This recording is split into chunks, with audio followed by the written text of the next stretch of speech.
So another week rolls around and I need to make a video. Today we're going to be talking about sway bars and why they're useful. But more specifically, the sway bars I have installed on my car. I got STI sway bars with white line end links and lateral locks. I have these on the rear and the front. We're going to talk about why I got them. Have they changed how the car drives? The concept and dynamic engineering. That was a stupid word. Let me see if you can even see them on the front. I also have them installed on the front, but that's a bit more tricky to get to. I think you kind of can see them under there. But yeah, it's simple installation to get them in. It's basically kind of no-brainer. Get the old stuff out, put the new stuff in. They're made from really good quality though.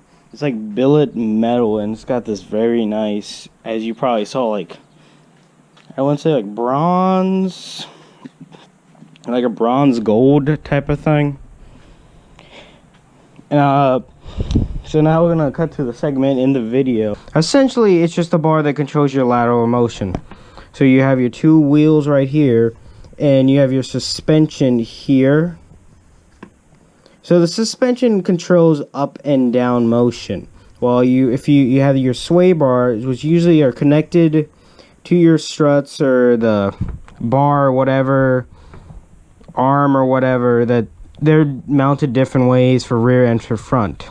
The sway bars are usually help mitigate lateral motion. What I mean by lateral motion is left and right motion, mostly in the body and tires. Because as you go through a corner, say a left-hand corner, the body wants to rotate in the opposite direction. Because of the compression of the springs and everything. The springs and the suspension actually do help and mitigate some of the body roll, but not a lot of it. That's where we get the sway bar to come into. Sway bar's main purpose is to help and mitigate understeer and oversteer. So we have a all-wheel drive car, an R33 Nissan Skyline GTR, a rear-wheel drive car, an S2000, and a front-wheel drive car, a Volkswagen GTI. So typically rear-wheel drive cars, we're going to start with your rear-wheel drive car, usually have oversteer, which is when the rear tires start stepping out and try to outrun your front tires, which usually leads to the car spinning out. Your front-wheel drive cars usually have understeer, which usually means when the car is going into the corner, the front wheel tires don't want to go in the direction they have to go, which starts leading to the car going straightwards. Because your front wheel tires, the problem with the front wheel drive cars is your front wheel drive tires do the driving, the majority of braking and steering, and a lot of the weight is above the front axle here. So you're essentially making the front wheels do a lot of work, which leads to the car starting to pull in that direction. And for an all-wheel drive car, it's usually a mixture of oversteer and understeer. Most of the time, it's understeer because the front-wheel drive part, and usually they are a bit of a heavier car. And again, that's a problem with all-wheel drive cars. They are a bit heavier than their rear-wheel drive or front-wheel drive counterparts because the rear and front wheels are both moving. Again, there's different types of all-wheel drive. There's symmetrical, there's 4x4, there's front bias, there's quattro, and maybe I'll get into that in a different episode. But usually, front-wheel drive cars usually have understeer. Again, they have different systems to help mitigate the understeer so they go around the corner. But in my case, we're just going to use this. In my case, if I go to a corner too hard in my car, I start getting understeer. But if I lift off the gas, I have oversteer, which is called a lift-off oversteer, which is usually how I use if I come into a corner. I would lift off the gas so the car can rotate and then start giving it gas so the car can keep going through the corner. It's a different application for a rear-wheel drive car sometimes. Rear-wheel drive cars, also have lift-off oversteer. Almost any car can have lift-off oversteer. And sometimes you just got to keep it having gas so it can go through corners. Sometimes if you lift off, it's going to slide out. Or if you overwork your tires or your suspension or something, you can also spin out. And again, it's the same for... it's different for front-wheel drive cars because the rear tires aren't doing any of your driving. So you can still have lift-off oversteer with a front-wheel drive car. But how you can correct it usually is pointing your wheels in the opposite direction and giving it gas because it's going to pull it straight. That's why you have sway bars. The sway bar is going to help us take advantage of these little tire patches that hit the ground all the time. Because yes, you might have your tire, but only like a small portion of it is touching the ground at all times. So we have to maximize that tire patch because that's the only thing that touches the ground as you're driving. That's the only thing that ever touches the ground. So we have to maximize your rubber coming down. That's where bigger sway bars usually come in. Bigger sway bars are harder to twist and to turn. And also polyurethane bushings, stiffer end links, even lateral locks, which I have on my car also, all help into mitigating your car rolling. We're gonna give it a big wing because big wang gang, I guess, and taillights because why not? It mitigate the car rolling through corners.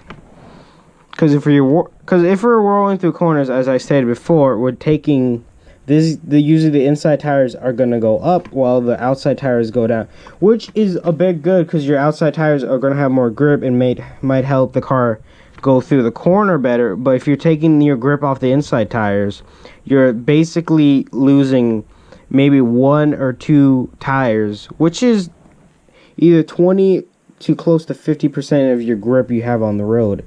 And like we want to maximize our grip. After you put in your bigger sway bars, you should see faster turn-in, more compliant chassis, a stiffer chassis, and at least in my case, a smoother in the corners. As you know, smooth is fast, fast is smooth. And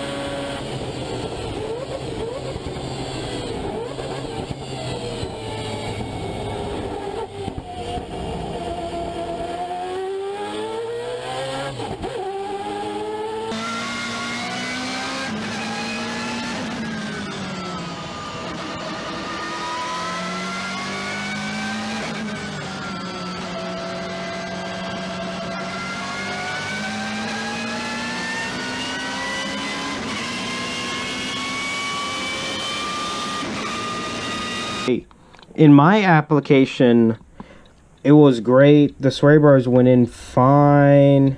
I had no problem. It was great, but I hopefully explained everything that you might need to know well enough. I'm sorry if I suck. I'm terrible at this. And we're gonna go back to me with the car. Anyway, so good. Bye. Whatever. There is less body roll. I've taken it through some corners, some sharp ones, some long hanger corners. It just changes the car greatly. It's just an ultimate transformation of how your car drives. It's just... And the STI sway bars are about as big as the sway bars I have, so they're about 20 millimeters. The WRX ones are 20 millimeters. But how they're like designed and made changes the dynamics of the car. Not to mention the white lines parts, which are stiffer and better and more rigid and a lot more aggressive. Just changes how this car, with this tire setup and the coilovers, the car is totally transformed. It's so much grippier. It's so much faster through corners. It's just a blast. It's always been a blast to drive, but it's a lot more compliant now. I just love it. If you get sway bars, for like your if you have a Miata, Subaru, or anything, you get sway bars, it will change the car greatly. And I recommend getting them. Ice cream truck. Oh dang, it's an ice cream truck that doesn't look like it's trying to rape you. Anyway, we're gonna wrap it up there. Hope you guys like this weird video. I had nothing else to do. I'm gonna see y'all in the next one, I guess, maybe. When I get my glass repaired or something, hopefully. Or when I clean this car eventually, because it is filthy, like. Let me see if I can get the camera to focus on. Yeah, it's filthy. I need to clean this thing. Maybe make some cinematic videos washing it or hanging out with my friends. Anyway, see y'all in the next one.